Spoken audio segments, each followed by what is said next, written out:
मेरे दोस्तों, आदमी के स्वस्थ रहने के लिए खाना बहुत ही महत्वपूर्ण चीज़ है।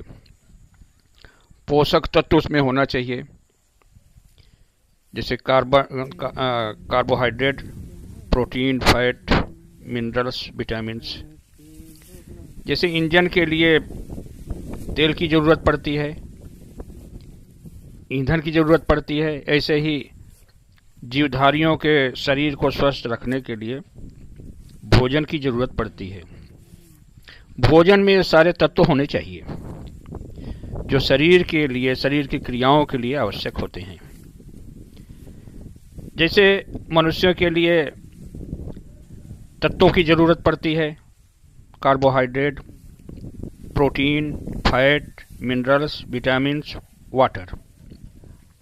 इसी तरह से पौधों को भी पोषक तत्व की ज़रूरत पड़ती है। उचित पोषक तत्व न मिलने पर ये पौधे बढ़ नहीं पाते, सूख जाते हैं, फल अच्छे नहीं लगते और ख़राब हो जाते हैं। इनमें महत्वपूर्ण पोषक तत्वों में 3 सबसे भी महत्वपूर्ण हैं: नाइट्रोजन, फास्फोरस, पोटास। पोटास के बारे में आज हम बताएंगे। पोटास के बारे में, पोटास और फास्फोरस। फास्फोरस को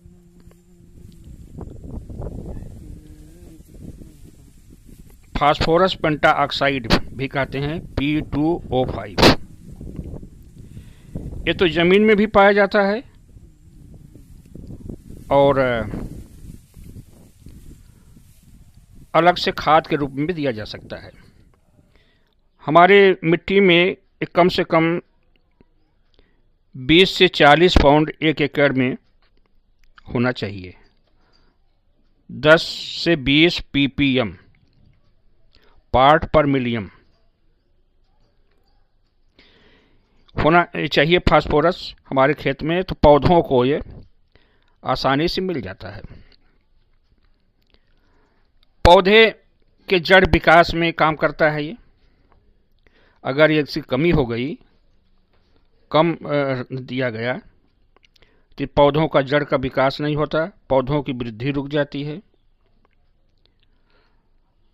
और ये इसके पौधों के संरचना में, उसकी बनावट में भी काम करता है, यौगिक के रूप में रहता है। और कई ऐसी बायोलॉजिकल प्रक्रियाएं हैं, प्रोसेस होते हैं, जिनमें कि ये उत्प्रेरक के रूप में काम करता है, उनको एक्टिव करता है। फोटोसिंथेसिस में भी ये काम करता है, फोटोसिंथेसिस का बढ़ावा देता है। ये जमीन में, जमीन में ये पड़ा रहता है, ये जहाँ डाला जाता है वहीं रहेगा। अगर पौधे की जड़ वहाँ पर गई तब तो पौधा फास्फोरस आसानी से प्राप्त कर सकता है। अगर वहाँ नहीं है तो फास्फोरस नहीं मिलता। इसीलिए सिफारिश की जाती है कि वो पहले खाद डाला जाए, उसी के ऊपर थोड़ी सी मिट्टी पड़ जाती है तो वहीं पर बीज डाला जाए। तो इससे डायरेक्ट सीधे खाद पौधे के संपर्क में आ जाती है और पौधे को उपलब्ध हो जाती है। उसे कई खादों में भी दी जाती है। ये गोबर की खाद में भी पाई जाती है। गोबर की खाद बहुत ही, गोबर की खाद, कंपोस्ट खाद, नैपेट कंपोस्ट, केचुए की खाद, इन सब खादों में इन तत्वों के अलावा नाइट्रोजन, फास्फोरस, पोटास, इनके अलावा और तमाम जितने भी माइक्रो न्यूट्रिएंट हैं, जिसमें सूक्ष्म तत्व हैं, वो सब भी भरपूर मात्रा में पाए जाते हैं। ये खादें भूमि की उर्वरा शक्ति को भी बढ़ाती है, भूमि के टेक्सचर को भी, बनावट को भी सही करती है, भूमि को खराब होने से बचाती है। पौधों में देखा गया है नाइट्रोजन, फास्फोरस, पोटास, तीनों ये 3-2-1 इस अनुपात में हो तो पौधों को ज़्यादा उपलब्ध होते हैं और आसानी से मिल जाते हैं, पौधों के ग्रोथ के लिए काफ़ी होते हैं। तो ये गोबर की खाद में इसका अनुपात वैज्ञानिकों ने देखा कि इसका अनुपात लगभग इसी तरह से होता है। नाइट्रोजन, फास्फोरस और पोटास 3-2-1 के अनुपात में होता है। वैसे गोबर की खाद में इनका परसेंटेज घटता बढ़ता रहता है, बनावट के हिसाब से, स्थान के हिसाब से। इसमें अक्सर देखा गया है नाइट्रोजन 0.5 से 0.6% तक होता है, फास्फोरस 0.25 से 0.3% तक की होता है, पोटास 0.5 से 1% तक की होता है। तो फास्फोरस के लिए और भी खादें हैं, जैसे कि सिंगल सुपर फास्फेट है। सिंगल सुपर फास्फेट में लगभग 16% तक की इसमें फास्फोरस मिलता है। डीएपी, डाई अमोनियम फास्फेट में 46% तक की इसमें फास्फोरस मिलता है। ये पौधों को खेत में बेसल ड्रेसिंग के रूप में देनी चाहिए। बुआई से पहले खेत में या तो मिला दें, या अगर सीड ड्रिल से हम बुआई कर रहे हैं या किसी भी जीरो टिल, हैप्पी सीडर जितने भी हैं इनसे कर रहे हैं, तो उसमें हम उस बीज बोने के साथ ही उस डिब्बे में डालते हैं, नीचे खाद गिरती जाती है और वो ऊपर से बीज गिरता है। इन खादों की मात्रा को निर्धारित करने के लिए एक तो सबसे अच्छा तरीका तो यह है कि हम अपनी मिट्टी की जांच करा लें। मिट्टी की जांच कराने से पता चल जाता है कि हमारे मिट्टी में कितनी फास्फोरस है और इस पौधे के लिए हमें कितना देना है। अगर जांच कराना मुश्किल है तो हम हर फसलों के लिए एक निर्धारण कर दिया गया है रिसर्च के द्वारा, देख करके कि इतना इसमें फास्फोरस चाहिए, इतना पोटास और इतना मात्रा नाइट्रोजन। उस हिसाब से हम खादों का निर्धारण करते, पूरा का पूरा जितना हमें देना है। जैसे गेहूं के खाद में हमें देना है 60 किलो फास्फोरस देना है, 40 किलो पोटास देना है, तो सारी की सारी हम मिला करके, और जितना नाइट्रोजन देना है उसका आधा, जिस खाद से देना है उस खाद की मात्रा निकाल करके हम पूरा का पूरा बुआई से पहले ही मिला देते हैं। अगर फास्फोरस की कमी रह गई तो पत्तियां इसकी हरी हो जाती हैं और पौधे बौने हो जाते हैं, तना छोटा हो जाता है, पुरानी पत्तियां बैगनी हो जाती हैं, सिरे पर भूरे रंग के हो करके सूखने लगती हैं, तना कमजोर हो जाता है, दाना देर में बढ़ता है, पकता है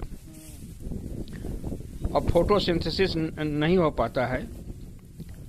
फूल और फल उत्पादन में भी कमी आ जाती है। अगर ज़्यादा हो गया तो पौधे बढ़ जाते हैं, बढ़ जाएंगे तो तना कमज़ोर हो जाएगा उसका और वो पौधे गिर जाते हैं।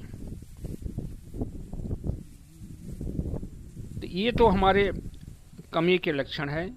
पौधे में बहुत सी बीमारियां लग जाती हैं। अच्छा, बहुत सी ऐसी चीज़ें हैं जिनके बनने में एक काम करते हैं, वो डायरेक्ट वो बनते नहीं। जैसे फोटोसिंथेसिस का बनना होता है, फोटोसिंथेसिस में डायरेक्ट काम नहीं करते, लेकिन और चीज़ को एक्टिवेट करने में एंजाइम की तरह से काम करते हैं। पोटास भी इसी तरह से है। इसको कहते हैं पोटेशियम परमैंगनेट भी कहते हैं और पोटेशियम ऑक्साइड भी कहते हैं इसको अंग्रेज उसमें। ये खाद आती है MOP, म्यूरिएट ऑफ पोटास। इसमें लगभग 60% तक पोटास होता है। जिस खाद में, जिस फसल में हमें देना है उसके हिसाब से देखा गया है। प्रायः हमारी ज़मीनों में पोटास की कमी नहीं है, फिर भी हमें अपनी मिट्टी का टेस्ट करा करके, या नहीं टेस्ट कराया है तो उसी हिसाब से, जिससे हम वैज्ञानिकों ने बना दिया है वो एक लेवल, उस हिसाब से हमें पोटाश देना है। पोटाश गोबर की खाद से, कंपोस्ट की खाद से भी हम पूरी कर सकते हैं, और नहीं ऊपर से हम और भी रासायनिक खादें दे करके उसको हम पूरा कर सकते हैं। अगर कमी हो गई तो इसमें भी पत्तियां पीली पड़ जाती हैं, किनारे भूरे सूखने लग जाते हैं, बैगनी पड़ जाती हैं, मुरझाने लगती हैं, और दाने कम बनते हैं और चिकने नहीं होते हैं। जिसे देखने में अच्छे लगते हैं, अगर दाना चिकना है तो अच्छे लगते हैं, देखने में अच्छे लगते हैं, देखने में अच्छा नहीं लगता है। इसकी कमी से पौधे थोड़े ही दिन में मोटे हो जाते हैं और इसकी बढ़वार रुक जाती है और पैदावार कम हो जाती है। और अगर इसमें सही मात्रा दिया गया है तो पौधे को वृद्धि करती है, चिकना करती है, और पौधे को स्वस्थ रखती है और हर बीमारी से बचाती है। कमी होने पर खराब फूल भी लगते हैं, फल भी कम लगते हैं। कभी कभी देखा गया है टमाटर में धब्बेदार फल पकते हैं तो उसमें धब्बा पड़ा रहता है। ये फास्फोरस पोटाश की कमी से होता है। जितनी भी कंद वाली फसलें हैं, आलू, गन्ना भी में भी पोटाश की मात्रा ज़्यादा दी जाती है। आलू में लगभग 100 किलोग्राम पोटाश 1 हेक्टेयर में देना चाहिए। तो इस तरह से हम पोटाश, फास्फोरस और माइक्रोन्यूट्रिएंट, 3 तो ये मुख्य हैं, नाइट्रोजन, फास्फोरस, पोटाश। इसके साथ ही सारे न्यूट्रिएंट की आज कमी पड़ रही है हमारे देश में। तो हमें मिट्टी की जांच करा करके, वैज्ञानिकों की सहायता सलाह ले करके हमें अपना खेती करना चाहिए। आज की खेती पुरानी खेती नहीं रह गई है। अब हमें ज़्यादा उत्पादन लेना है। हमारी आबादी बढ़ रही है, लेकिन हमारे खेत कम होते जा रहे हैं। हमारे जो खेत थे उसी में मकान बन रहे हैं और बंटवारा हो करके खेत भी कम हो जा रहे हैं।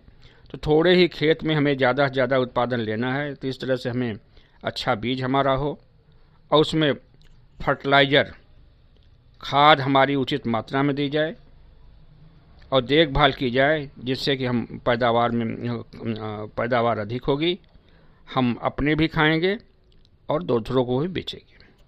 इसके लिए अलावा आप और भी जो कुछ पूछना चाहें हमें कमेंट के ज़रिए से पूछ सकते हैं। हमारे इस वीडियो को अपने दोस्तों में शेयर कर दें, सब्सक्राइब कर दें।